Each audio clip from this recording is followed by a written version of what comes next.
Noite, gente. Vamos falar de algo que a gente não gosta, né? Dor, né? Relatividade da dor. Porque a dor não é igual para todo mundo. E tem vários fatores que influem, várias coisas que têm que ser consideradas quando a gente fala de dor. Não é uma coisa muito preto no branco assim, não. Então a gente vai trabalhar com essa temática hoje, né? Vamos ver a que conclusão aí que a gente chega. Toda vez que a gente fala de dor, a gente pode ver a dor de duas formas, né? A dor física e a dor que a gente chama de dor moral, que a gente vai explicar o que é uma dor moral. A dor física é mais fácil da gente entender porque é algo que a gente se relaciona com ela com muita facilidade. De alguma forma, todos nós experimentamos essa dor física, seja numa batida de braço numa mesa, uma dor mais intensa de dente, alguma coisa assim, né? Uma dor de cabeça às vezes muito pulsante. Então, todos nós já experimentamos isso de alguma forma. Então, essa dor que a gente chama de dor física, ela tem algumas características que não são as mesmas da dor moral. Uma delas ela é pontual. Então, por exemplo, se eu chegar e bater meu braço aqui, na quina da mesa, vai doer aqui, né? E ela é pontual. Se eu for no médico reclamar que eu estou com dor, ele vai perguntar onde é a dor. Eu consigo dizer exatamente o ponto. Ela é pontual. Ela é muito bem definida, a localização dela. Eu consigo... Aí o médico dá lá uma pomada, um remédio que seja, mas é muito pontual. Jamais o médico vai falar assim, olha, eu vou te dar uma pomada aqui, mas você passa no pé. Não tem sentido, é muito pontual. Isso é uma dor física. Ainda assim não é igual para todo mundo. Porque eu posso bater o braço aqui e, bati o braço. Outra pessoa bate o braço e fala, nossa, bati ali, está me incomodando. E outros formam hematoma. Então, só a dor física em si já é diferente para todo mundo. Uns suportam mais, outros suportam menos. Mas ela é pontual, ela é localizável no corpo físico. Outra característica dessa dor física é que ela ocorre por causa das limitações do corpo físico. Por exemplo, se eu bater o braço, né, e não tivesse limitação nenhuma no meu corpo físico, eu não ia sentir que eu bati o braço. A dor não me incomodaria, eu nem sentiria, nem seria capaz de detectar que houve algum tipo de pressão no braço que eu bati. Então, ela ocorre por causa das limitações do corpo físico. Mas, como diz a própria medicina, toda dor é um sinal de alerta. Toda dor é um sinal de alerta. Então, funciona mais ou menos assim, estamos falando de dor física. Se eu quebrar o braço e não doer absolutamente nada, eu vou continuar me movimentando, fazendo as coisas, vou tentar pegar a cadeira. O que vai acontecer? Vai piorar, daqui a pouco cai o braço inteiro. Então, a dor física, ela serve para me dizer, calma, daqui para frente você tem que ver de forma diferente, você tem que parar, você tem que se cuidar. Ela é um sinal de alerta, né? Assim a medicina encara a dor, porque ela trabalha pura e simplesmente no plano físico. E tem outro tipo de dor que é a dor moral, né? Então eu dei o seguinte exemplo, se eu bater aqui, eu vou lá, passo a pomadinha, melhorou.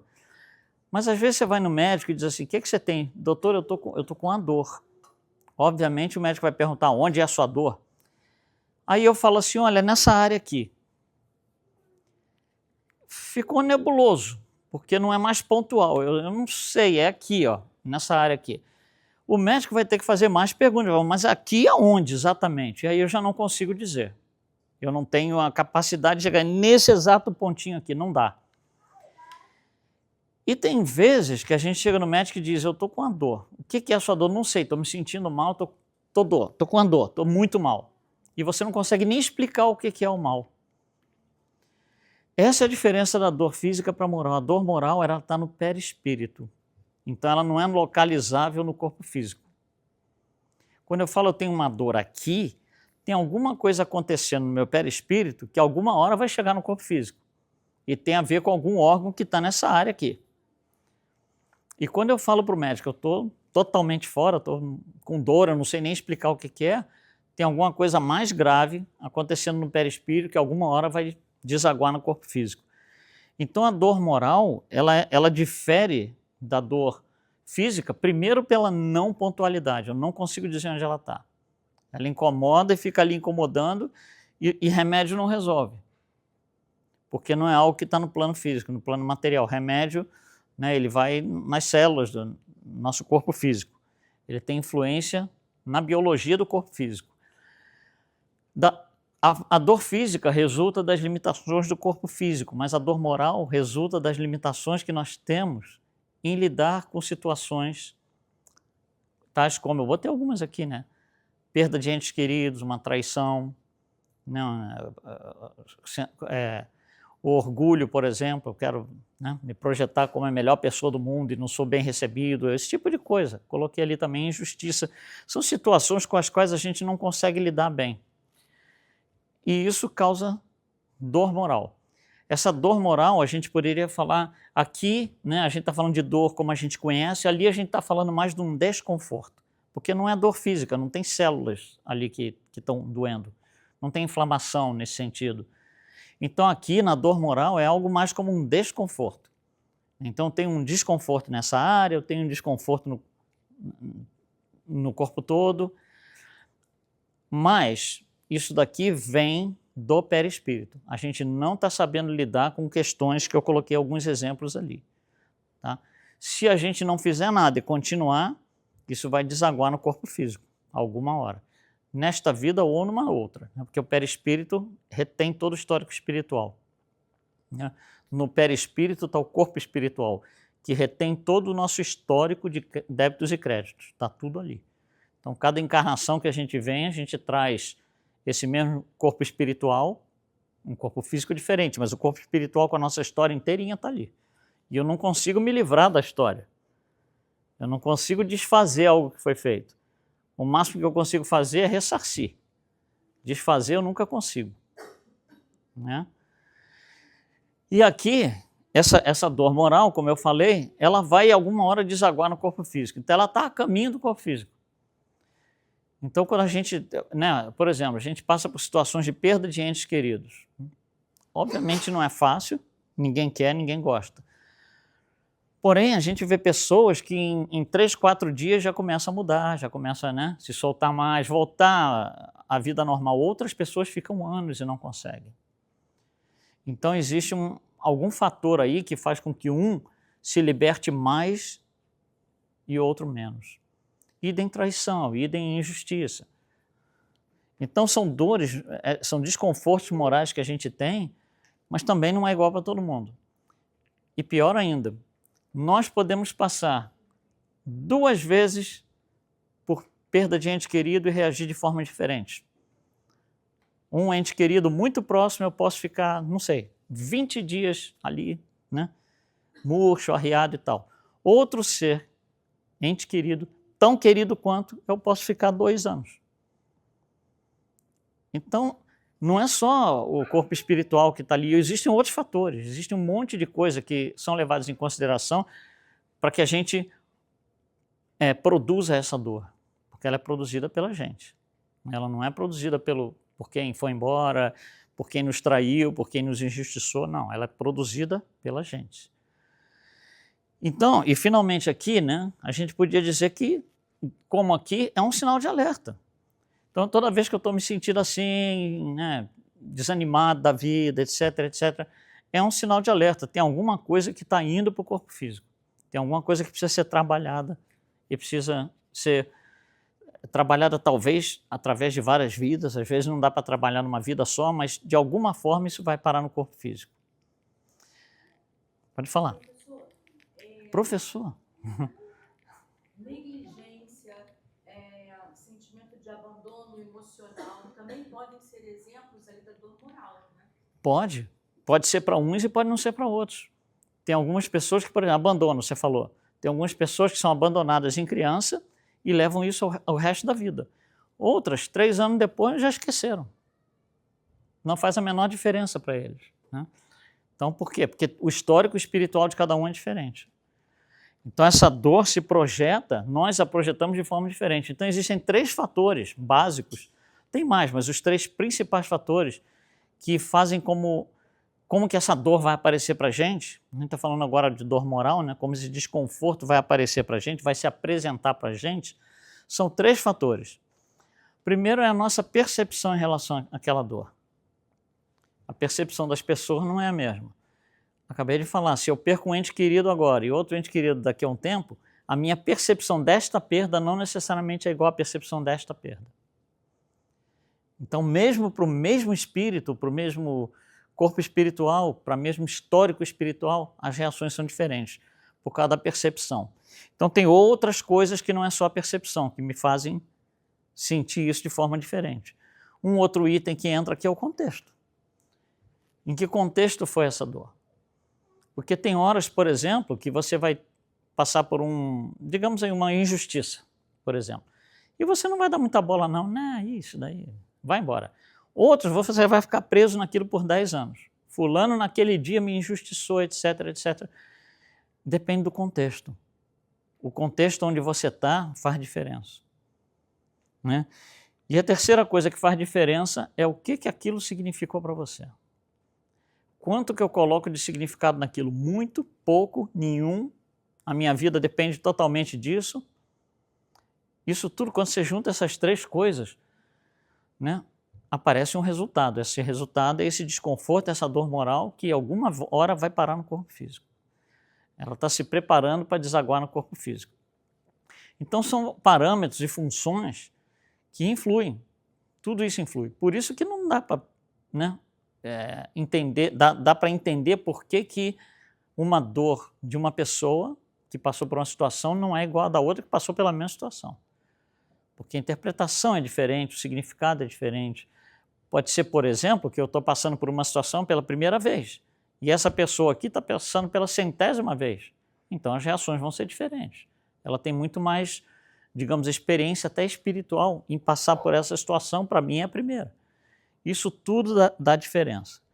Mas, em última análise, essa dor vem de dentro. Nós produzimos, baseado nesses 3 parâmetros, nós produzimos essa dor e a levamos conosco. Como diz Allan Kardec lá no livro Céu e Inferno, aonde nós vamos, nós levamos o nosso céu e o nosso inferno. Eu não consigo fazer de ninguém, eu não consigo fazer da vida de ninguém um inferno. Eu não consigo. Por mais horrendo que eu seja como ser humano, eu não consigo. Quem faz é a própria pessoa. Né? Por quê? Porque quando mistura isso daqui, a pessoa produz a dor dela. Tá? Bom, aí começa a aparecer algumas coisas interessantes que têm a ver com o nível de evolução. Porque esses 3 parâmetros dependem do nível de evolução da pessoa. A gente já mostrou isso aqui muitas vezes, são a escala espírita, onde aqui embaixo a gente tem espíritos menos evoluídos, em cima mais evoluídos. Então, a gente começa a diferenciar pelo seguinte, quando você está aqui embaixo, nós somos sempre combinação de espírito e matéria, todos nós, independente do nível evolutivo. Mas quando você está aqui embaixo, por exemplo, aqui, o primeiro nível possível imaginável, você é, digamos, matematicamente, para a gente dar um exemplo mais concreto, 99% matéria e 1% espírito. A sua vida é quase que material, é quase que animal. Você vai subindo aqui, isso vai mudando. Então você está aqui, você já está, sei lá, 90% vida material, 10% espiritual, e aí vai subindo. Vai chegar um ponto que você está na transição, nos 50%, e à medida que você vai subindo, né, os espíritos mais avançados, que são os em verde aqui, os espíritos bons, eles têm uma vida material muito menos intensa do que uma vida espiritual. Eles se dedicam muito mais às causas espirituais. Até lá em cima nos superiores. Os puros não entram porque eles não encarnam mais. Né? Então eles não têm a parte material mais. São espíritos que encarnam por missão quando precisa, ou quando querem. Então, dependendo de onde a gente está aqui, essa dor vai ser percebida mais materialmente no corpo físico ou menos. Então, por exemplo, o sujeito que está aqui, vamos pegar aí um leviano, por exemplo. As questões morais, né, a dor moral dele deságua com muita facilidade no corpo físico. Porque ele está aqui embaixo. Então, as pessoas que estão aqui têm mais tendência a ficar mais doente, levar uma vida com muitos altos e baixos clínicos e tal, sintomas, etc. À medida que você vai subindo aqui, as questões morais vão tendo mais importância para a pessoa. Então, os espíritos que estão mais para cima sentem muito mais dor moral do que dor material. Por que eles sentem mais? Porque tem mais significado para eles, a dor moral. Nossa, eu já estou nesse estágio aqui avançado, mas ainda não consegui passar isso aqui. Então, o foco deles passa a ser na dor moral, não na material, que já é muito pequena, às vezes nem existe. Né? E, obviamente, os puros não têm nada de dor. Né? Jesus não tem dor nem moral nem material. Né? Então, quando você olha aqui para a escala evolutiva, começa a ficar mais interessante, né? Porque a dor, a relatividade da dor vem do nível evolutivo onde cada um está. É muito difícil, né, para quem está aqui embaixo não ter essa dor moral, essa dor material tão acentuada, quando o corpo está respondendo às questões da alma. Isso vai direto no corpo físico. Tá? Tá dando para acompanhar isso aí? Então, aonde a gente está no nível evolutivo é o ponto dessa questão. Então, coloquei assim, ó, à medida que evoluímos moralmente, a vida material importa menos. Então, à medida que a gente evolui moralmente, a vida material importa menos. Portanto, a dor física perde a sua expressão, começa a ficar menos importante para aquele espírito. E a dor moral tende a ficar mais em evidência. Parece estranho, né? Mas não é. Esses espíritos aqui estão lutando contra a dor moral. Estão ressarcindo coisas do passado, mas isso não vai no corpo físico necessariamente. Eles estão mais espiritualizados, as questões deles são realmente mais trabalhadas a nível de corpo espiritual. E aí todos nós que estamos encarnados estamos em algum lugar, né? Não só aqui na Terra, mas criação afora. Então cada um desses espíritos aqui, que está nessa escala, está em algum tipo de mundo. Existem 5 classificações de mundos. Né? Existem 5, uma categorização de 5 mundos. Os mundos primitivos, depois você tem mundos um pouquinho mais avançados que onde nós estamos, provas e expiações, mundos regenerativos, felizes e os divinos, ou celestes. Quem que mora, quem que habita nos mundos primitivos? São os espíritos aqui embaixo. Os impuros e um pouquinho aqui da rabeirinha ali inferior dos levianos. Quem que habita em provas e expiações, que somos nós? Habitam aqui, na sua grande maioria, né? E aí vai, os de regeneração já estão mais para cima, os felizes já pegam espíritos mais superiores e os celestes pegam os espíritos puros que não têm mais dor. Então, por que tem tanta dor no planeta? Porque o planeta é para quem tem dor. É a mesma coisa que você vai no hospital e fala assim, mas é um absurdo, esse hospital só tem doente. Ué, o hospital é para doentes. Então, nós vamos ver o que aqui, em mundos de provas e expiações? Dor.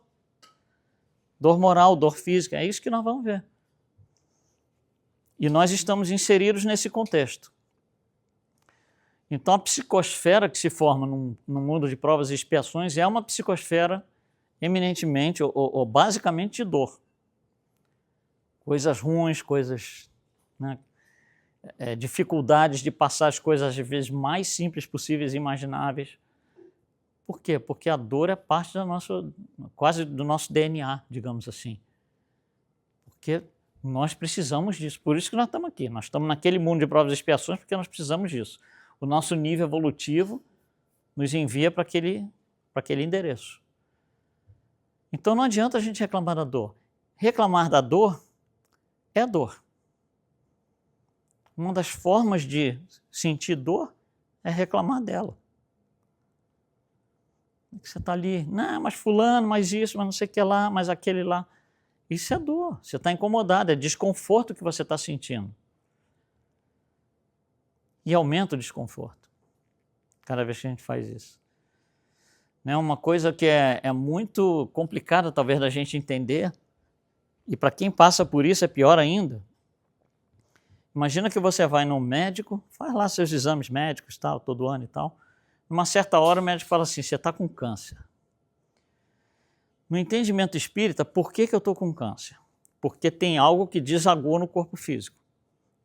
Por que foi parar lá? Porque tem questão moral aqui no meio que não está trabalhada. Né? E as questões morais aqui são o quê? Orgulho, egoísmo, etc, etc. Vingança e tal. Então essas questões morais geraram câncer. No dia e na hora que o médico me dá o diagnóstico de câncer, o que acontece normalmente? A pessoa se revolta. É exatamente o contrário que a gente tem que fazer. Se revoltar, você assim, botou álcool na fogueira. Porque você está voltando para cá e aumentando o tamanho dessa dor. Que desaga no corpo físico, piora aqui, que volta para cá e fica maior ainda, que vai para o corpo físico maior ainda, e você fica nessa bola de neve. Porque a gente está alimentando a dor. Né? Então a gente tem muita dificuldade de trabalhar esse tipo de coisa. Na pergunta 132 do Livro dos Espíritos, Allan Kardec faz a pergunta mais famosa que tem, que é qual a finalidade das encarnações dos espíritos? E eles vão lá e respondem, olha, é chegar na perfeição. Essa é a primeira parte da resposta, mas a resposta é muito mais longa que isso. Tem uma segunda parte na resposta que às vezes passa meio batido, meio desapercebido.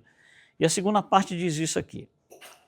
A encarnação tem outra finalidade, além de promover a perfeição, que é a de colocar o espírito em condições de enfrentar a sua parte na obra da criação. A gente tem que entender isso. Imagina que você é uma criança e você diz um dia assim, eu quero ser médico. Você tem, sei lá, 10 anos de idade, fala, eu quero ser médico. Não dá para no dia seguinte você ir para o consultório clinicar, com 10 anos de idade. Você vai ter que percorrer um caminho longo, cheio de tribulações e dificuldades, e noites sem dormir, e fazer prova e residência. É um caminho muito longo, muito longo. Para você fazer fazer parte da obra da criação, que é salvar vidas, você tem que passar por um caminho muito grande, por tudo isso. Você tem que se colocar de tal forma, você tem que ser colocado à prova de tal forma que você consiga chegar lá. E nesse dia você recebe lá o seu diploma e tal, e fala assim, agora eu estou em condições de fazer a minha parte. Antes disso você não está. Então todo espírito tem que ser preparado para fazer a sua parte na obra da criação. Para que isso aconteça, ele vai passar por um monte de coisa. Esse monte de coisa inclui a depuração da alma. Quando você está falando de dor moral, a depuração da alma. A gente tem que ir melhorando para conseguir fazer a nossa parte na obra da criação. Eu não consigo fazer o que Jesus fez daqui a 3 semanas. Nenhum de nós consegue. Eu vou ter que passar por muita coisa, vou ter que passar por um processo de depuração da alma para que isso aconteça. Essa depuração da alma é o quê? É acabar com os vícios e praticar só virtudes. Basicamente é isso. Só que eu não consigo fazer isso em uma vida. Por quê? Porque eu trago um monte de erros do passado. Eu tenho uma contabilidade muito negativa, com muito mais débitos do que créditos. Para limpar tudo isso, eu preciso de várias vidas. É um débito muito grande. Imagina que você vai comprar um carro, você chega lá e compra o carro, faz a prestação lá. Tantas prestações vamos fazer conta fácil, $1.000, que seja. Aí você fala, nossa, vai ser difícil. Mas aí você vai lá, paga o primeiro mês, segundo mês, o terceiro mês você fala assim, não vou pagar mais não. Chega. O que vai acontecer? Você vai ter que prestar contas, né? Com um banqueiro, sei lá, com alguém. Você vai ter um ressarcimento aí, vai ter uma dificuldade pela sua frente. Porque você não consegue pagar aquilo ali. Ficou o passo maior que a perna, por alguma razão, as coisas mudaram. O que acontece aqui? Você tem uma quantidade de débito tão grande na alma, todos nós, que se eu chegar e preparar a minha próxima encarnação e dizer para mim mesmo e para os meus guias que estão me ajudando a preparar a encarnação, olha, no final dessa próxima encarnação eu vou estar limpo, eu vou ser Jesus. Não dá. Eu não conseguiria nem viver, porque é tanto débito, sem contar que eu vou colecionar mais débito, não estou nem chegando aí. Eu não consigo fazer isso em uma vida. E aí entra a misericórdia do Pai, que ele chega e diz assim, olha, se tem esse débito aqui, ele não é igual ao banqueiro, se você não pagar, ele corre atrás de você, vai na sua casa, bate na sua porta, não. Ele vai falar, você vai fazendo como você quer. Se você não conseguir pagar esse mês, ou seja, essa vida, não tem problema, continua na próxima. Essa é a misericórdia de Deus. Então a dor que tem que ser lavada da alma, ela é muito próxima da reencarnação. Ela precisa da reencarnação. Ela precisa. A reencarnação passa a ser a forma de ressarcimento dos equívocos. Não estou contando que a gente vai colecionar mais equívocos, para não ficar mais complicado, né? Mas se a gente realmente não colecionasse mais equívocos, nos daria uma visibilidade maior. Daqui a 50 encarnações eu consigo, por exemplo. A gente não tem nem essa noção, a gente não consegue nem colocar isso em números, em matemática, porque é impossível. A gente não tem noção do débito que a gente está. A melhor noção que a gente teve foi quando Jesus veio aqui e mostrou como é que é. Aí a gente olha para ele e fala assim, nossa, eu estou longe. Né? Então, esse ressarcimento todo é feito, é essa grande dor que a gente está pagando em prestações. Em suaves prestações, cada uma chamada reencarnação. Até a última. Vai chegar uma hora que eu estou lá em cima, lá nos puros, não preciso mais reencarnar. Até lá falta muito tempo. Então, o que acontece com aqueles que não acreditam na reencarnação, que é a forma de você pagar tudo isso? Para eles, fica muito injusto e muito cruel qualquer tipo de dor moral. Porque se você não acredita nisso, né? Que é uma sequência de coisas feitas e aqui isso daqui é um resultado. Se você acredita que não tem reencarnação, tudo vira castigo. Né? Então, quando você está fora do contexto espírita, fica extremamente desafiante. Então, nós não podemos encarar as coisas dessa forma. Porque se eu encarar a dor como justa, cruel, injusta e cruel, eu estou fora do contexto espírita. Que, a princípio, eu sou espírita. Então, são coisas incoerentes, né? A gente tem que rebalancear, a gente tem que refazer o nosso inventário de crenças, para ver o que eu acredito piamente, o que eu não acredito e o que eu desconfio. Porque senão a gente fica aqui, essa dor é injusta, eu não mereço isso. Fulano merecia, não eu. Isso é crueldade, é castigo. Nós espíritas não podemos falar isso, não podemos nem pensar, muito menos falar, né? E toda a dor começou lá atrás. Não existe dor aqui na frente. Toda a dor começou lá atrás. Toda a dor se relaciona com o nosso passado de alguma forma. É a reação de algo que eu fiz. Para tirar a dor, eu também vou ter que fazer alguma ação. Né? Eu não consigo tirar, mas eu consigo ressarcir. Então também vou ter que ter ação. Isso que Jesus nos diz. Você tem que tomar ação, você tem que fazer alguma coisa. Não adianta ficar de braços cruzados esperando lá Deus mandar um decreto divino dizendo que você está perfeito agora. Não é assim, né? Você tem que colocar a mão na massa como ele fez, para mostrar e fazer. É livre-arbítrio, eu posso querer não fazer. Porque pela misericórdia do Pai, ele deixa você não pagar uma prestação, né? Uma encarnação, você entra e sai exatamente igual. Fala, não quer fazer nada nessa. Não tem problema, continua na próxima.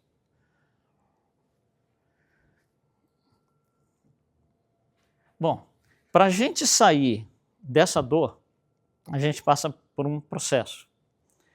Esse processo tem 3 partes. Primeiro é aceitar, né? Aceitar que eu tenho que mudar, que eu quero melhorar, eu tenho que querer em primeiro lugar. Né? Mas para eu sair da aceitação para o crescimento, ou seja, crescimento o que é? Sair da escala espírita daqui de baixo e lá para cima. Né? Para eu chegar no crescimento, eu tenho que passar por um processo ali no meio. Complicadíssimo. Esse processo a gente está chamando de compreensão, entender tudo isso. Aceitação o que é? É que, por exemplo, primeiro, isso vem do fato de eu estar indo contra as leis divinas. Se eu não conseguir aceitar que eu estou indo contra as leis divinas, eu não vou consertar e vou continuar indo contra remando contra a maré, remando contra as leis divinas. Né? Então a gente tem que conhecer as leis divinas. Eu não posso chegar e dizer assim, eu estou a favor ou contra de uma coisa se eu não conheço a coisa. Então eu tenho que conhecer. Então conhecimento, né, é que vai me trazer, me posicionar em relação a isso. Eu já estou aceitando ou não, ou ainda estou revoltado. E a outra coisa aqui na aceitação é, com redenção e confiança, a dor começa a diminuir. À medida que a gente vai entendendo, ah, não, isso daqui eu estou passando porque eu fiz tal coisa. Eu ainda não resolvi nada, mas eu já aceitei. Eu já estou começando a mudar o meu passo aqui em direção ao futuro. Então, com aceitação, redenção e confiança, a dor começa a diminuir. Sem isso, não consegue diminuir. E aí eu vou ter que passar por um processo que aí começa realmente... Isso é uma coisa mais passiva, né? Agora a gente vai fazer uma coisa mais ativa, que primeiro eu tenho que compreender tudo isso. E para compreender, em primeiro lugar, eu tenho que entender o propósito da dor. Por que eu estou assim? Por que eu me sinto assim? Por que quando fulano chega perto de mim eu fico com raiva? Por que eu não quero falar com meu pai e minha mãe e não falo com eles há 50 anos? Eu tenho que entender isso, essa compreensão. Por que eu estou com isso? Então, o propósito dessa dor tem 3 propósitos, basicamente. Né? Um é reparação. A reparação dos equívocos do passado. A dor está ali por causa disso. Eu criei isso. Eu acendi a fogueira e agora eu estou me queimando com fogo. O segundo é a educação, onde eu vou aprender, vai ser ensinado pela vida, né, como a gente fala, eu tenho que aprender a usar as virtudes. Porque se eu estou com dor, eu estou usando vícios. Então tem que precisar a começar a mexer com as minhas virtudes. Então, por exemplo, alguém vem falar comigo, eu já não vou mais dar patada. Vou ficar neutro em primeiro lugar. E depois, num momento mais para frente, eu vou mostrar a outra face. Alguém vem dar patada, vem com ódio, eu mostro amor. É a outra face do ódio. E assim vai. Né? É todo um processo, é educação. É aprender a parar de fazer coisas viciosas e fazer coisas virtuosas. Em terceiro, o desapego da vida material. Porque se eu não me desapegar da vida material, eu estou eternamente aqui embaixo. Para subir, eu tenho que começar a deixar para trás as coisas materiais. Eu tenho que começar a encarar a matéria como ferramenta, não como destinação. Então, depois que eu consigo começar a entender o propósito dessa coisa, a gente passa para um segundo nível, que é o que então, dentro desse contexto aqui, é uma dor. A gente pode classificar, a gente pode colocar essa dor de várias formas. Em primeiro lugar, um sinal de alerta, é uma mensagem. Então, se eu estou com dor aqui, se eu estou me sentindo todo assim, é um sinal de alerta, tem algo que tem que ser trabalhado. Em segundo, é um ensinamento. A dor é um ensinamento. Está tentando me ensinar alguma coisa. Está tentando me ensinar que tem algum vício que eu estou praticando e não é para fazer mais isso. É uma ferramenta de crescimento. A gente não cresce sem dor. A gente fala, você vem para o centro espírita pela dor ou pelo amor, né? A gente não cresce sem dor. Porque o crescimento, para você sair do simples e ignorante e chegar onde você está, todos nós, foi por tentativa e erro. Sempre, desde o primeiro dia. Tentativa e erro. Tentei, não deu certo. Dor, vou fazer outra coisa. Tentei, não deu certo. Sinal de alerta, vou fazer outra coisa. Esse deu certo. Agora vamos mais para frente. Aqui, bati na parede. Sinal de alerta, vou tentar outra coisa. Também bati na parede. É tentativa e erro. Até a gente chegar no dia de hoje. E continua fazendo tentativa e erro, batendo na parede. Em coisas mais avançadas. Muitas delas já ficaram para trás, eu já ressarci, já passei por elas, né?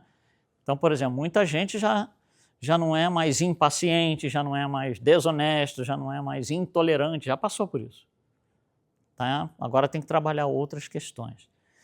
Então, a dor serve como ferramenta de crescimento. E interessante que ela é um ponto de referência na escala evolutiva. Porque quando você olha lá a escala evolutiva, né, você consegue saber, nossa, se eu estou com tanta dor assim, ainda falta muito, né? Se eu estou sofrendo tanto assim, falta muita coisa, né? A dor é um mecanismo de evolução moral, né? A gente falou isso já. É algo que me permite, utilizando corretamente, né? Não como revolta, mas é algo que me permite, puxa, eu preciso fazer diferente, senão eu vou ficar dando murro em ponta de faca. Né? E toda dor tem origem no mesmo lugar, na alma. Não tem nenhuma dor que vem de fora, nenhuma dor vem do inimigo, que a gente chama de inimigo, nenhuma dor vem de Deus. Nenhuma.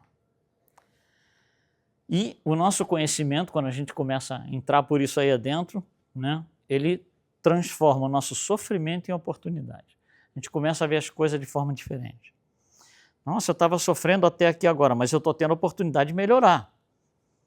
Eu posso ficar ali reclamando eternamente no sofrimento, mas eu posso falar, cansei, deixa eu melhorar um pouquinho, deixa eu fazer diferente. É uma opção de cada um, é livre-arbítrio.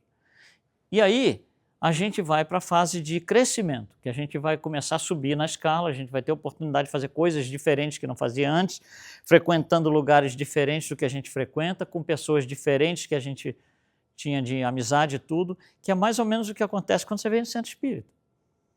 Quando você chega aqui, principalmente você vem de outro sistema de crença, quando você chega aqui, você vai se integrando, se moldando aqui dentro, você não vai mais nos mesmos lugares, não está mais junto das mesmas pessoas, você vai se afastando naturalmente, é uma coisa natural, porque você começa a sentir que aqueles lugares, aquelas pessoas não são mais parte do seu ambiente, porque você já está olhando para frente agora, né?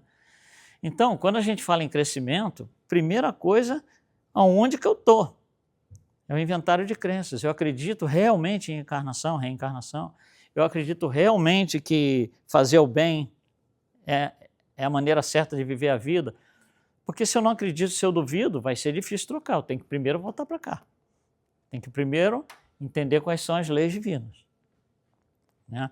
Mas inventário de crenças, eu tenho que fazer isso. Cada um tem que fazer isso. Temos que começar o desapego. Porque o que me prende aqui embaixo na escala é a matéria. Tem que começar o desapego. Conexão com o alto, né? Oração, isso ajuda muito, a elevação espiritual, isso ajuda muito, muito, muito, muito. Não precisa viver em oração 24 horas por dia, não é isso. A gente vai fazer isso em parcelas, aqui, ali, né, quando tem oportunidade.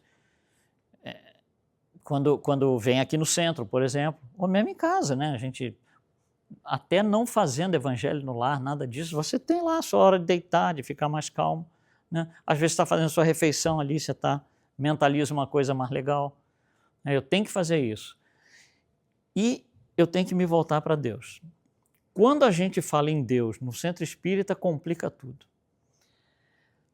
O que é Deus? Não é o velhinho. Não é o velhinho. Deus é o Criador. Vou falar estranho, mas eu vou falar. É o Criador da criação. É o Criador da criação. Essa não é uma luz, porque já falamos sobre isso, né? Luz é matéria. É muito mais do que isso. É a causa primária de todas as coisas, né? É essa inteligência infinita. Não é o velhinho sentado ali que vai te julgar, não é esse. Então, voltar-se para Deus é voltar-se para isso, é você entender que o universo, com toda a imensidão que a gente não consegue nem vislumbrar, não é nada de tão pequeno. Então, toda vez que se fala em Deus, dentro do centro espírita, a gente tem que entender Deus segundo a definição espírita, né? E o mais importante é servir. Esse servir aí que está o negócio, olha só. Se você é uma pessoa, a gente está falando aqui em ficar doente, câncer, esse tipo de coisa, que é uma doença complicada. Então, se você foi diagnosticado com câncer, por exemplo, né? E aí você começa a trabalhar suas questões, tem um monte de tratamentos para ser feito e tal, mas você tem que mudar a parte espiritual, você tem que mudar a sua forma de ser. Então, digamos que está tudo certinho ali, você vai fazer aos pouquinhos, né? No início, aos trancos e barrancos, é muito mais difícil, mas vai indo e vai. Você vai chegar num ponto, vamos dar um chute aqui, 6 meses depois, que você está com esse negócio, se trabalhando para melhorar e tal. 6 meses depois, você já está em condições de fazer melhor a sua parte na criação. Você tem um conhecimento de causa própria do que é, de como que é. Você não está lendo o livro. O livro diz, você vai sentir, não, está aqui dentro, você está sentindo aquilo na pele, na carne. Então você se torna um especialista naquilo ali.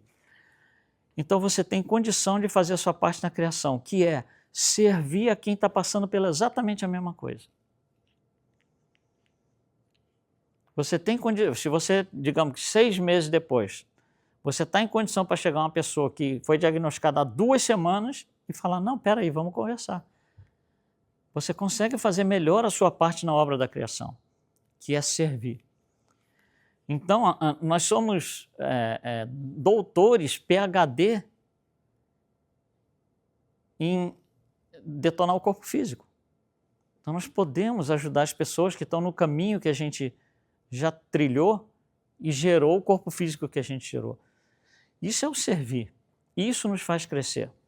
Porque, olha só, se você vai pegar essa pessoa que foi diagnosticada 2 semanas atrás com câncer e você vai passar 2 horas com essa pessoa conversando, vai conversar lá. Vai contar um pouco do seu caso e tal, vai entender um pouquinho do caso da pessoa. Durante essas 2 horas, você não teve dor.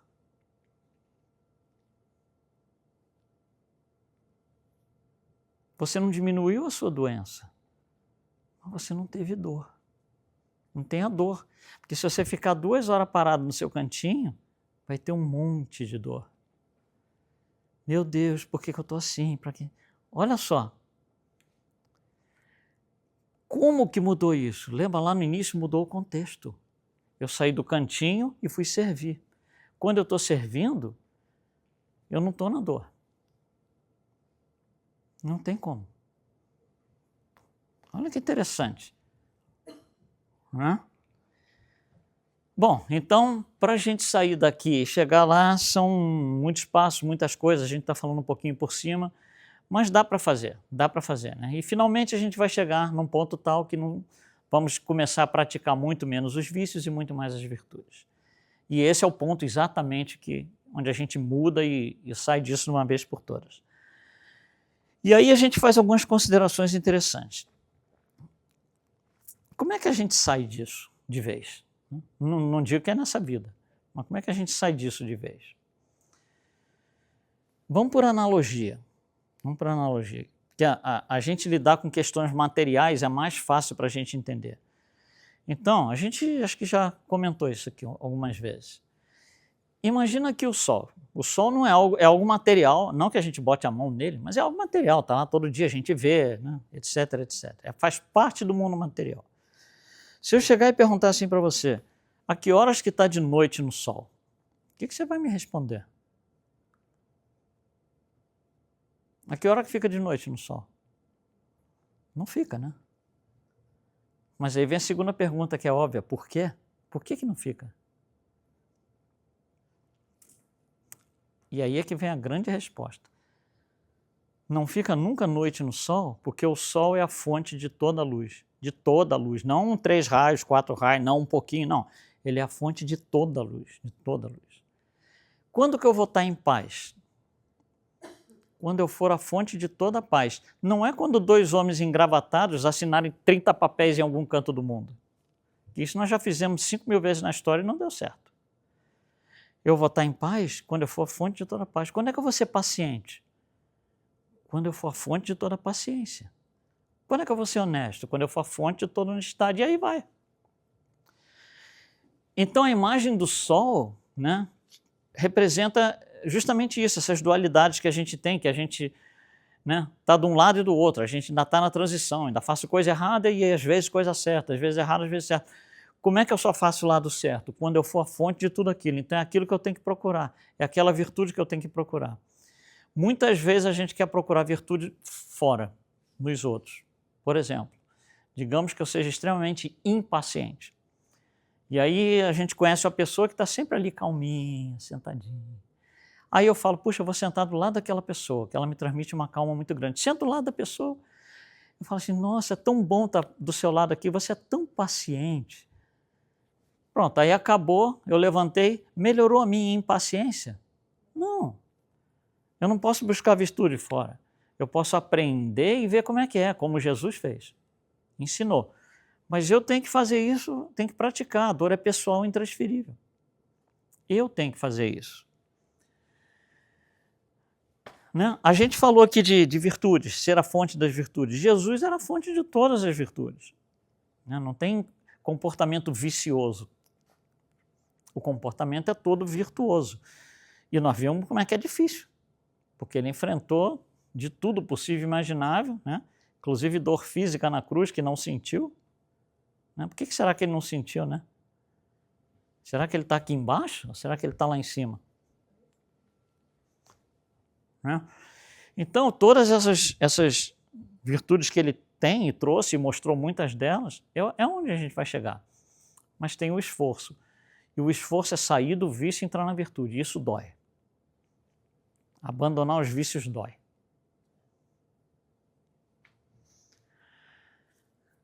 Eu coloquei isso aqui, ó.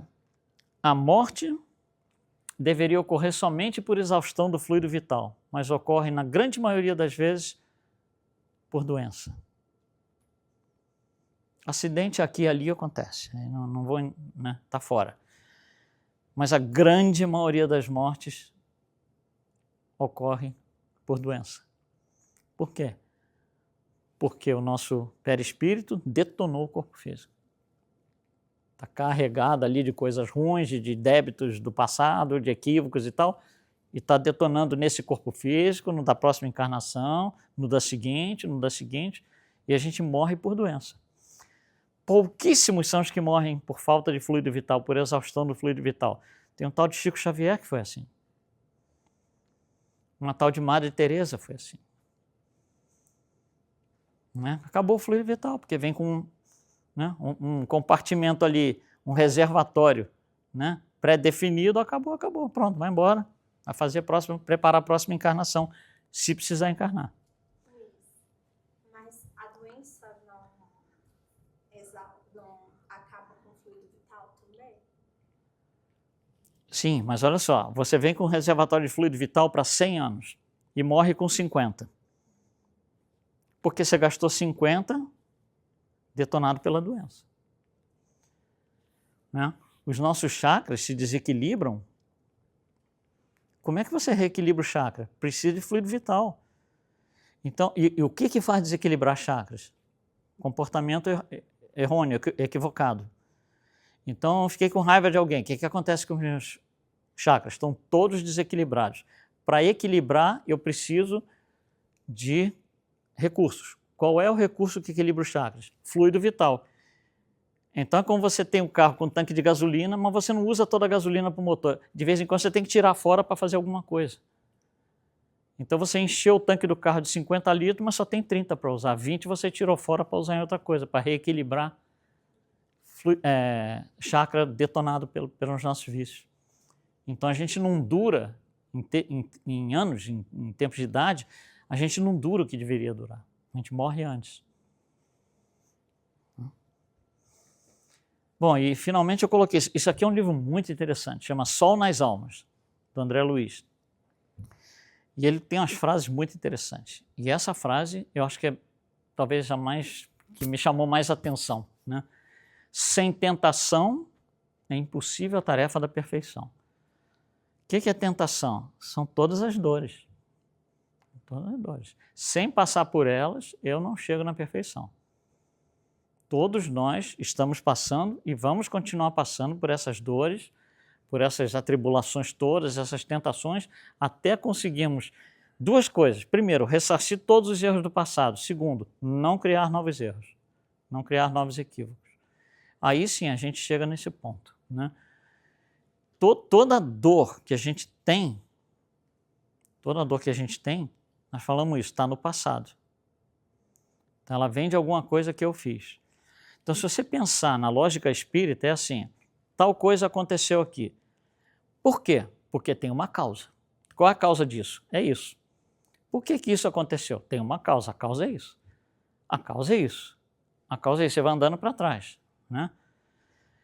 Só que dor nunca é causa primária. Ela sempre é consequência. Se ela não é causa primária, ela não pode vir de Deus. Porque Ele é a causa primária. Então dizer que Deus é cruel, injusto e tal, a gente tem que ler um pouquinho mais, né? Tá bom? Obrigado, então. Boa noite para todos.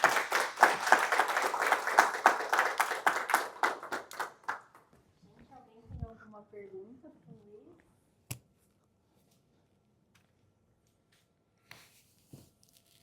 Você pode falar um pouquinho das leis divinas, quando você falou da aceitação, que era quando a gente vai de contra as leis divinas. As leis divinas, isso, é. Brevemente, né, assim, por cima. A gente conhece as leis divinas porque elas estão na consciência, mas não é conveniente trazê-las à tona toda hora. Então a gente abandona lá no fundo da alma e vai fazer coisa errada. Né? Então, por exemplo, coisas simples que a gente faz, pequenos equívocos, pequenos erros, e a gente só vai se deparar com esses erros quando vier a consequência. Então, por exemplo, nos 10 mandamentos, que é a primeira revelação que nos traz assim de forma mais aberta essas leis divinas. Então você tem lá, não roubar, por exemplo. Aí você está inserido num contexto onde todo mundo rouba. Você mora num país onde o banditismo está solto. Aí você fala assim, se todo mundo rouba, eu vou roubar também. Você está contra as leis divinas. Você escolheu seguir esse caminho em vez desse caminho, por opção. Então as leis divinas, elas são bem definidas, né? Que é todo o código moral que Jesus trouxe, né? Que eu chamo de a moral de referência. Nós temos essa moral de referência, é o que ele trouxe. E tudo que a gente faz que não se alinha com aquilo é contra. Tudo que não se alinha com o que Jesus faz, fez ou faria, eu estou indo contra. Eu estou remando contra a maré. E aí vai ter consequência. Eu vou pegar turbulência lá na frente. Na verdade, acho que o próprio sofrimento mostra pra gente que a gente está indo contra as leis divinas, né? Isso. Quando o sofrimento é muito intenso, eu costumo dizer, a gente sofre com o sofrimento. Porque olha só, na hora que você chega e diz assim, gente, eu não aguento mais sofrer, eu não aguento mais. O que você está fazendo? Sofrendo por causa do sofrimento. Você duplicou o seu sofrimento, intensificou.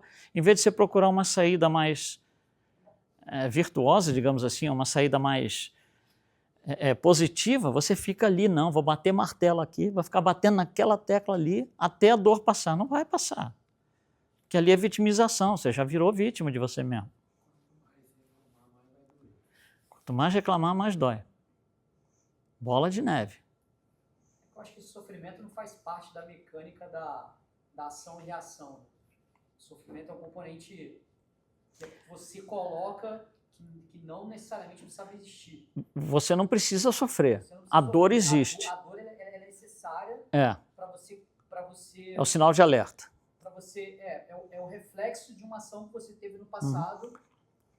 Vai haver uma dor agora e você vai ter que passar por ela. Mas não precisa sofrer. Agora, o sofrimento é algo que você traz por opção. É a sua percepção. Que não ajuda em nada e não faz sentido nenhum. Não faz sentido. Tipo botar maionese na pizza. Não faz sentido.